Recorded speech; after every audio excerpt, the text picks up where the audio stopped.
Kyrie Irving is an all-star point guard from the Dallas Mavericks who sustained an ACL tear this March against the Sacramento Kings, unfortunately missing the remainder of that season as well as the beginning of the upcoming season. My name is Ryan. I'm a physical therapist who enjoys sports rehabilitation and orthopedic medicine.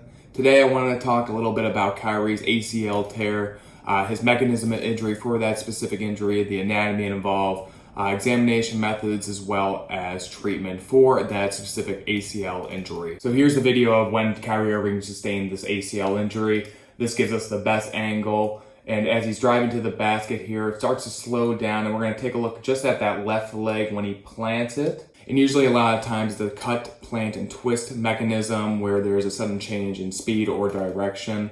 But however, there also can be sometimes faulty biomechanics at the hip, which can lead to injury as well, with specifically femoral internal rotation and hip adduction. And as you continue to play the video here, you can kind of see that knee awkwardly land, and there is an excessive amount of motion. It looks like a little bit of internal rotation, which is once again that mechanism of injury for the ACL tear. Slight valgus, if anything, which is typically when that bottom of the knee is going outwards or away from midline. But as you continue to play the video, Kyrie Irving immediately is in pain and is unable to really put much weight onto that left leg there. So for Kyrie Irving, we're going to take a look at the anatomy of an ACL tear. So if we take a look at our model here, the ACL is a band of dense connective tissue, which also ultimately leads from that femur to the tibia.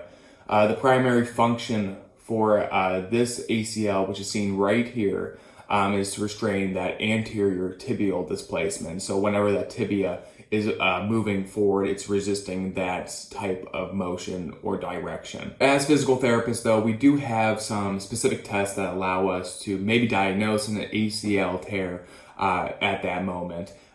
We have two that include the anterior drawer test as well as Lachman's test, which Lachman's is considered the gold standard.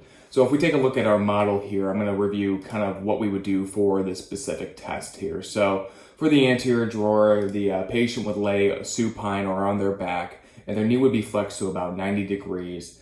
So the examiner would then sit on the foot and then take both hands around and cup the tibia, and then also put their thumbs on the tibial plateau, which is seen right there. And then the examiner will pull anteriorly or forward and see what kind of laxity or how much movement there is, which would indicate if that ACL is intact or if it's torn. They would take a look at that test and then obviously compare it to the opposite side, which goes along with Lachman's test as well. So for Lachman's test, once again, the patients will be supine as well. It'll be in about 30 degrees of knee flexion. And then you're going to stabilize the femur just above the knee over here.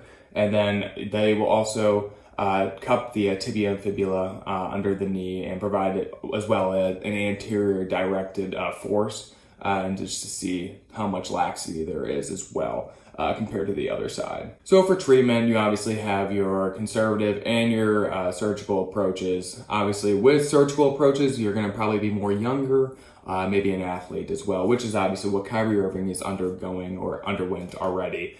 I believe he underwent his surgery on March 26th.